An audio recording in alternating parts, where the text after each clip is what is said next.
नमस्कार दोस्तों, मैं सूरज कुमार रेस्टोरेंट ऑफिसर्स में आपका स्वागत करता हूं। हम लोगों ने इससे पिछले क्लास में भारत के राज्य और उसके स्थलीय सीमा के बारे में समझा था। आज हम लोग भारत का तटीय क्षेत्र के बारे में अध्ययन करेंगे। इससे पहले जो है हम लोग बंगाल की खाड़ी, अरब सागर, खंबाती खाड़ी, कच्ची खाड़ी के बारे में कुछ नॉलेज लेते हैं। तो यहाँ पे है बंगाल की खाड़ी, बंगाल की खाड़ी, इसे कहते हैं अरब सागर।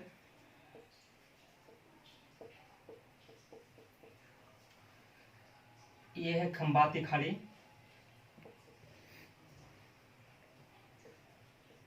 खंबात की खाड़ी, और ये है कच्छ की खाड़ी, कच्छ की खाड़ी। ठीक है, इसे इंग्लिश में बोलते हैं बे ऑफ बंगाल,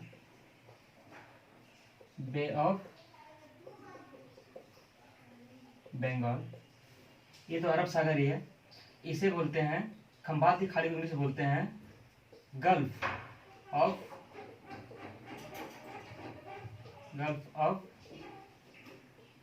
खंबात।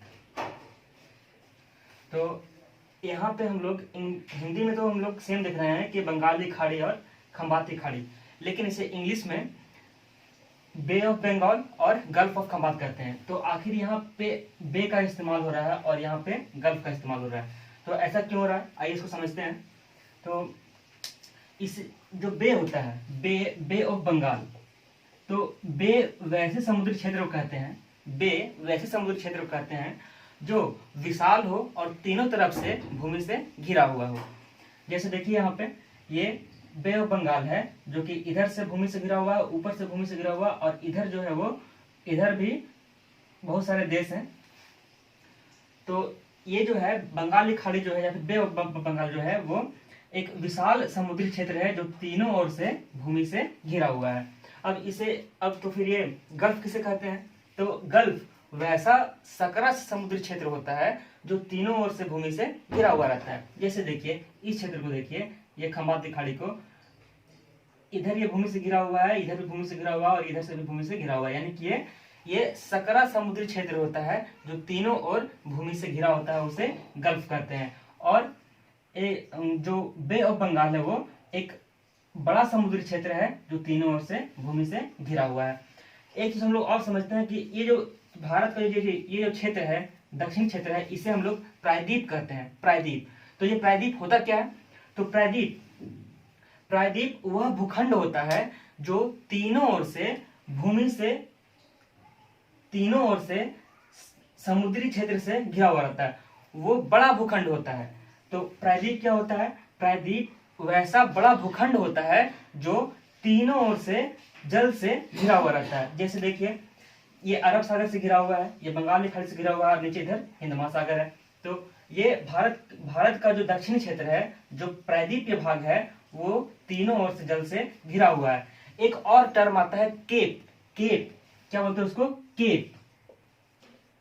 और हिंदी में उसको बोलते हैं अंतरीप। क्या बोलते हैं इसे? अंतरीप, केप या अंतरीप। तो अंतरीप वैसा स्थलीय क्षेत्र होता है जो ये भी तीनों ओर से घिरा हुआ रहता है, लेकिन ये सकरा भाग होता है। हम लोग ऐसे देख सकते हैं, ये हो गया अंतरीप, लेकिन ये हो गया अंतरीप जो कि एक पतला भाग होता है। देखिए ये एक पतला भाग है, ये भूमि है जो कि तीनों ओर से जल से घिरा हुआ है। लेकिन अगर हम प्रायद्वीप की बात करें तो ये एक वाइडर एरिया होगा जो कि तीनों ओर से जल से घिरा रहेगा। तो अब अंतरीप में, प्रायद्वीप में, बे में और गल्फ में ये क्या होते हैं, इसको आप लोगों ने समझ लिया। अब हम इसके बाद चलेंगे इसके कोस्टल एरिया पे। भारत का कोस्टल एरिया यानी कि तटीय क्षेत्र। भारत का जो तटीय क्षेत्र है ये गुजरात से शुरू होता है। गुजरात से शुरू होकर ये महाराष्ट्र, गोवा, कर्नाटक, केरल, तमिलनाडु, आंध्र प्रदेश, उड़ीसा और बंगाल तक ये यहाँ तक फैला हुआ है। ये भारत का तटीय क्षेत्र है। इसको ऐसे भी कह सकते हैं कि ये भारत का मुख्य भूमि का तटीय क्षेत्र है। तटीय क्षेत्र हमारा यहाँ भी है, चूंकि ये अंडमान निकोबार है, यहाँ भी हमारा समुद्री तटीय क्षेत्र बनता है। ये लक्षद्वीप है, यहाँ भी हमारा तटीय क्षेत्र बनता है। तो अगर हम भारत के वैसे राज्य जो तटीय क्षेत्र से सटे हुए हैं उन सब की बात करें तो कौन कौन सा है? गुजरात, महाराष्ट्र, गोवा, कर्नाटक, केरल, तमिलनाडु, आंध्र प्रदेश, उड़ीसा और वेस्ट बंगाल। ये कुल 9 राज्य हैं। आपको क्वेश्चन ऐसे पूछ सकता है कि भारत के कितने राज्य समुद्री तटीय क्षेत्र से सटते हैं? तो कुल 9 राज्य हैं। कौन कौन से हैं फिर से देख लीजिए, गुजरात, महाराष्ट्र, गोवा, कर्नाटक, केरल, तमिलनाडु, आंध्र प्रदेश, उड़ीसा और वेस्ट बंगाल। ये कुल 9 राज्य हैं। अब अगर हम बात करें कि भारत की मुख्य भूमि जो है वो कितना लंबाई तक तटीय क्षेत्र बनाती है, भारत का जो मुख्य भूमि है वो कितने लंबाई तक तटीय क्षेत्र को बनाती है? तो ये जो है ये है 6100 किलोमीटर। 6100 किलोमीटर, यानी कि कहने का मतलब है ये गुजरात से लेकर के ये पूरे यहाँ वेस्ट बंगाल तक की लंबाई अगर हम देखें तो कितना है? 6100 किलोमीटर। लेकिन अगर हम बोले कि भारत का कुल तटीय क्षेत्र कितना है तो ये हो जाएगा कितना? 7516.6 किलोमीटर। ये पूरा है, यानी कि ये भारत का मुख्य भूमि, अंडमान निकोबार और लक्षद्वीप, ये सबको मिलाकर के ये कुल क्षेत्र कितना है? 7516.6 किलोमीटर। अगर आपसे सिर्फ अंडमान निकोबार और लक्षद्वीप का पूछता है तो आप इससे इसको माइनस कर दीजिएगा तो वो निकल जाएगा। तो ये रहा हमारा भारत से कुछ भारत के वैसे राज्य जो तटीय क्षेत्र से सटे हुए हैं, और ये कुछ द्वीप हैं जैसे कि अंडमान निकोबार और लक्षद्वीप। ये कुल 9 राज्य हैं। इसके अलावा 4 केंद्र शासित प्रदेश ऐसे हैं जो कि समुद्री तटीय क्षेत्र पे हैं। कौन कौन है वो देखिए, दमन और दीव देखिए यहाँ पे, ये है दमन और ये है दीव और ये है दमन और दीव। और कौन है? एक देखिए लक्षद्वीप, यहाँ ये अंडमान निकोबार,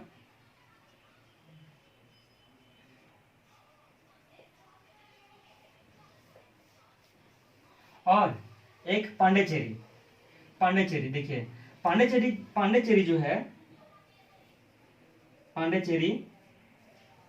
इसके कुल 4 क्षेत्र हैं। पांडिचेरी के कुल 4 क्षेत्र हैं। एक क्षेत्र जो है ये आंध्र प्रदेश में है, इसको बोलते हैं यनम। इसके 2 क्षेत्र तमिलनाडु में है। ये मुख्य जो पांडिचेरी है, और यहाँ पे है कराईकल, और केरल में है माहे। तो पांडिचेरी के 4 क्षेत्र जो है वो है कौन कौन से हैं? आंध्र प्रदेश में यनम, तमिलनाडु में पांडिचेरी और कराईकल, और केरल में माहे। तो ये भारत के कुल 4 ऐसे केंद्र शासित प्रदेश हैं जो समुद्र तटीय क्षेत्र के साथ सटे हुए हैं। कौन कौन से हैं? दमन और दीव, लक्षद्वीप, पांडिचेरी और अंडमान निकोबार। ये जो है ये 4 केंद्र शासित प्रदेश हैं। अब हम देखते हैं भारत के जो तटीय क्षेत्र हैं उनको अलग अलग क्षेत्रों में अलग अलग नाम दिया गया है। अलग अलग क्षेत्रों में अलग अलग नाम दिया गया है, उसको देखते हैं। जैसे ये जो गुजरात का एरिया है, यहां से लेकर के यहां तक, कहां तक? यहां तक। ये जो एरिया है इसको बोलते हैं काठियावाड़ तट।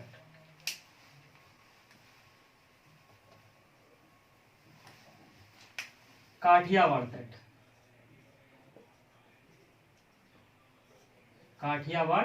तट यहां तक। कहां तक? दमन तक। दमन से लेकर रोहा तक ये हो गया कोंकण तट। कौन सा तट?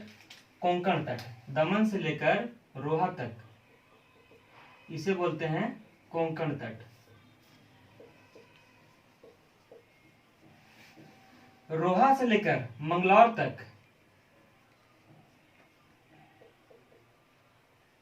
रोहा से लेकर मंगलौर तक, इसे बोलते हैं मंगलौर तट।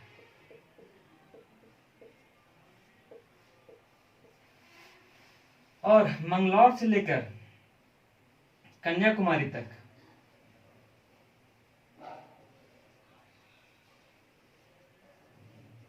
कन्याकुमारी, मंगलौर से लेकर कन्याकुमारी तक, इसे बोलते हैं मालाबार तट। ये भी आपका मालाबार तट।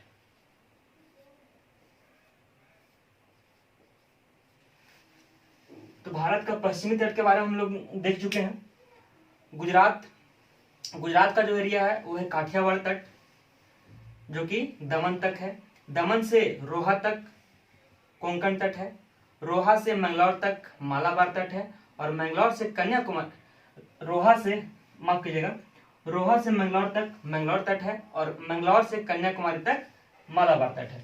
अब हम लोग भारत के जो पूर्वी तटीय क्षेत्र है इसके बारे में देखते हैं। कन्याकुमारी से गोदावरी डेल्टा तक, कन्याकुमारी से कृष्णा, कन्याकुमारी से कृष्णा डेल्टा तक, यहाँ पे कृष्णा नदी बहती है। तो यहाँ का जो क्षेत्र है इसे बोलते हैं कोरोमंडल तट।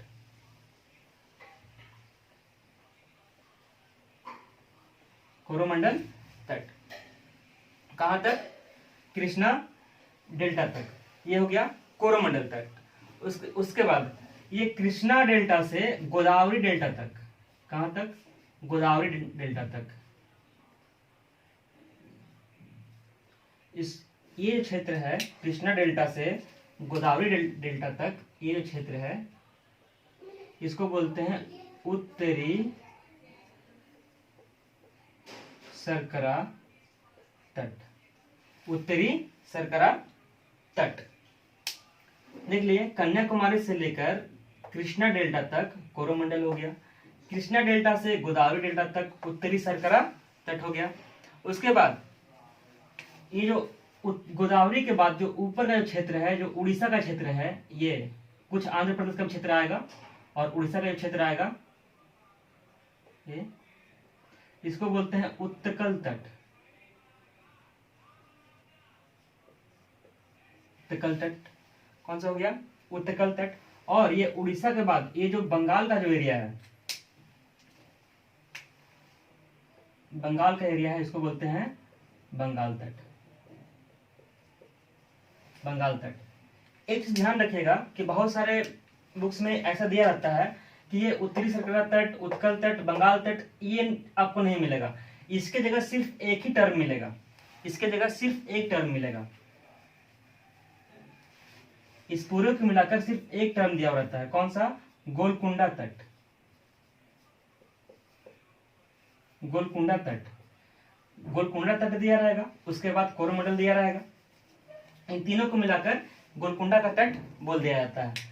तो एक बार क्विक रिवीजन कर लेते हैं हम लोग। भारत का जो विभिन्न क्षेत्र में जो विभिन्न विभिन्न नाम है उसके बारे में हम लोग देख लेते हैं। गुजरात के एरिया में काठियावाड़ तट, दमन तक, दमन से रोहा तक कोंकण तट, रोहा से मैंगलोर तक मैंगलोर तट, मैंगलोर से कन्याकुमारी तक मालाबार तट, कन्याकुमारी से कृष्णा डेल्टा तक, कन्याकुमारी से कृष्णा नदी के डेल्टा तक, उसको बोलते हैं कोरोमंडल तट। कृष्णा नदी से गोदावरी डेल्टा तक, इसको बोलते हैं उत्तरी सरकरा तट। गोदावरी से उड़ीसा का जो एरिया है इसको बोलते हैं उत्कल तट। और ये पश्चिम बंगाल का जो एरिया है इसको बोलते हैं बंगाल का तट। लेकिन यहाँ इस बात का ध्यान रखिएगा कि बंगाल तट, उत्कल तट और उत्तरी सरकरा तट को सबको मिलाकर एक गोलकुंडा तट भी कहा जाता है। तो ये 9 राज्य और उससे जुड़ी जितने भी उसके नाम थे समुद्री तट का, उसका हम लोगों ने विस्तार से अध्ययन कर लिया है।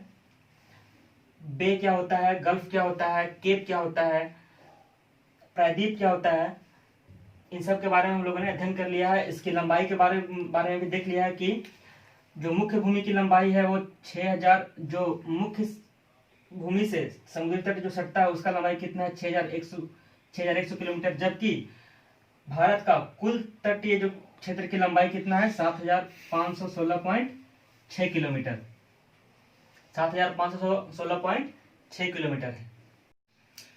इसके बाद हम लोग देखते हैं कि अब हम लोग भारत और श्रीलंका से जितने भी महत्वपूर्ण प्रश्न बनेंगे उसको देखते हैं। तो आइए, भारत और श्रीलंका के बीच में बहुत सारे ऐसे क्वेश्चन आते हैं जो लोगों को कंफ्यूज करते हैं। आइए हम लोग उसको पूरी तरह से गहराई से अध्ययन कर लेंगे ताकि कोई दिक्कत ना रहे। देखिए, ये है भारत का अंतरीप, इसको हम लोग अंतरीप बोलेंगे क्योंकि ये छोटा क्षेत्र है, जबकि इस पूरे को प्रायद्वीप बोलेंगे। तो ये भारत का दक्षिणतम भाग है और ये श्रीलंका है। देखिए यहाँ पे ये यहाँ से यहाँ तक ये पूरे को आदम ब्रिज बोलते हैं। आदम ब्रिज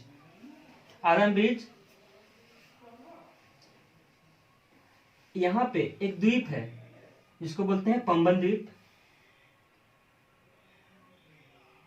ये पूरा का पूरा राम सेतु या फिर आदम ब्रिज, ये है एक द्वीप है, ये है मन्नार द्वीप। ये कौन सा है, पंबन द्वीप। पंबन द्वीप, ये है मन्नार द्वीप। मन्नार द्वीप, ये जो राम सेतु है हम लोग को एपिक में बताया गया है कि ये भगवान श्री राम द्वारा बनवाया गया था। तो इसके बारे में हम लोग आज अध्ययन करते हैं, इससे बहुत सारे क्वेश्चन बनते हैं। तो पंबन द्वीप पर ही हम लोग का एक धाम है रामेश्वरम।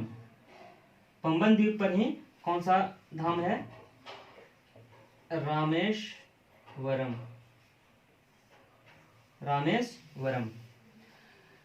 उसके बाद ये है मन्नार द्वीप। इससे क्वेश्चन क्या बनते हैं वो देखिए कि ऐसे क्वेश्चन आएगा कि आदम ब्रिज किन दो द्वीपों को जोड़ता है। तो आदम ब्रिज जो है पंबन द्वीप को मन्नार द्वीप से जोड़ता है। अब ध्यान से देखिएगा, आपको ये जो उभरा हुआ भाग है, बाहर निकला हुआ भाग है, ये इसका नाम है धनुषकोटि। इसे हम लोग धनुषकोटि बोलते हैं। ये उभरा हुआ भाग जो है ये है धनुषकोटि। और ये जो उभरा हुआ भाग है यहाँ पे श्रीलंका का, ये है, इसे बोला जाता है तलाई मन्नार।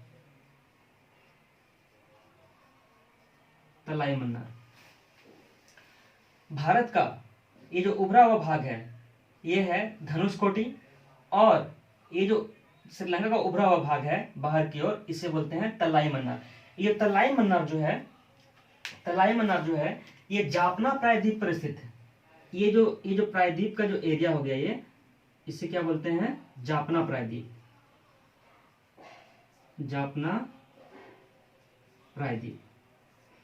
तलाई मन्नार का जो एरिया है वो जापना प्रायद्वीप पर स्थित है और इधर ये धनुषकोटि है। तो हम ऐसे भी कर सकते हैं कि जो राम सेतु है वो धनुषकोटि को तलाई मन्नार से जोड़ता है। क्वेश्चन ऐसे भी बनेगा कि जो राम सेतु है वो पंबन द्वीप को मन्नार द्वीप से जोड़ता है। ये हो गया। अब देखिए, इसे मिटाते हैं। ये है मन्नार की खाड़ी।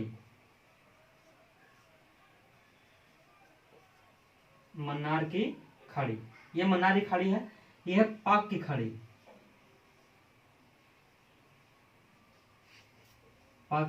खाड़ी। तो ये जो राम सेतु है वो मन्नार की खाड़ी को पाक की खाड़ी से अलग करता है।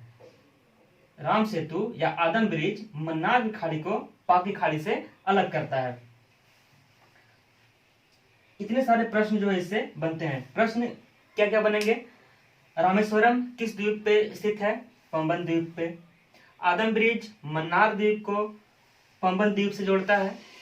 आदम ब्रिज धनुषकोटि को तलाई मन्नार से जोड़ता है।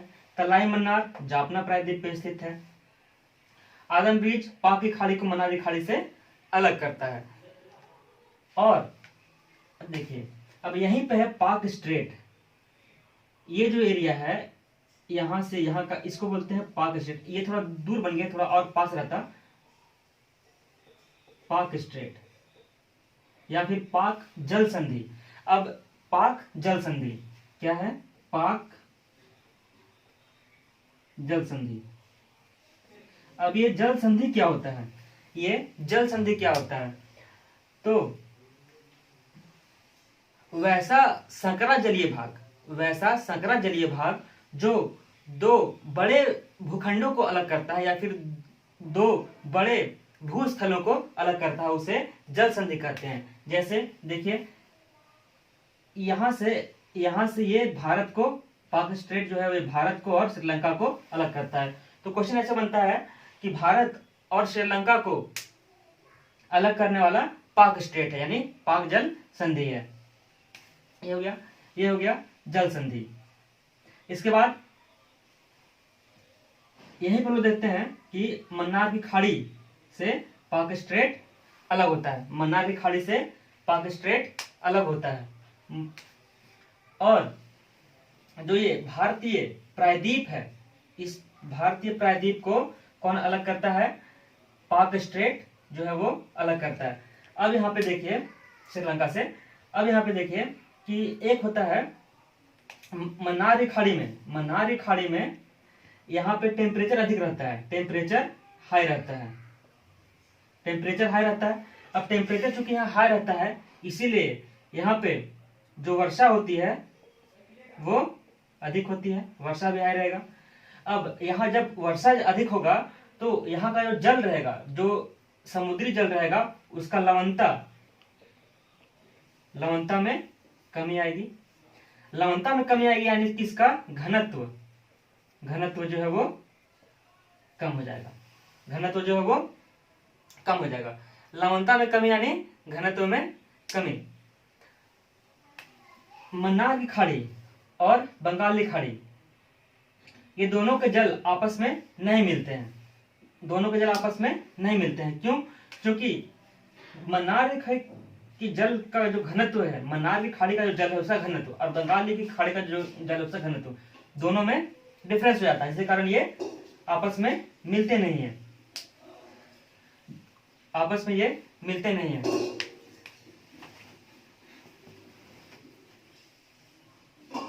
हम लोगों ने यहाँ देखा कि मन्नार की खाड़ी और बंगाल की खाड़ी के जल आपस में नहीं मिलते हैं, जो कि इनके घनत्व में अंतर होता है। अब हम लोगों ने एक यहाँ टर्म देखा था पाक स्ट्रेट या फिर पाक जल संधि। पाक जल संधि, जल संधि के बारे में हम लोगों ने समझ लिया है। एक टर्म आता है स्थल संधि। स्थल संधि क्या होता है उसको भी हम लोग समझ लेते हैं कि स्थल संधि क्या होता है। स्थल संधि, स्थल संधि में क्या होता है कि स्थल संधि एक वैसा पतला स्थलीय भाग होता है जो दो बड़े स्थलीय भाग को जोड़ता है। जैसे देखिए उत्तरी अमेरिका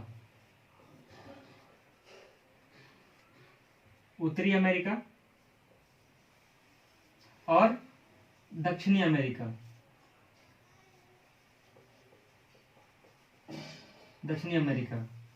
ये दोनों जो है, ये दोनों कॉन्टिनेंट जो है वो पनामा स्थल संधि से जुड़े रहते हैं। कौन? पनामा स्थल संधि से जुड़े रहते हैं। उत्तरी अमेरिका और दक्षिणी अमेरिका पनामा स्थल संधि से जुड़े हुए हैं। अब इसी तरह कौन?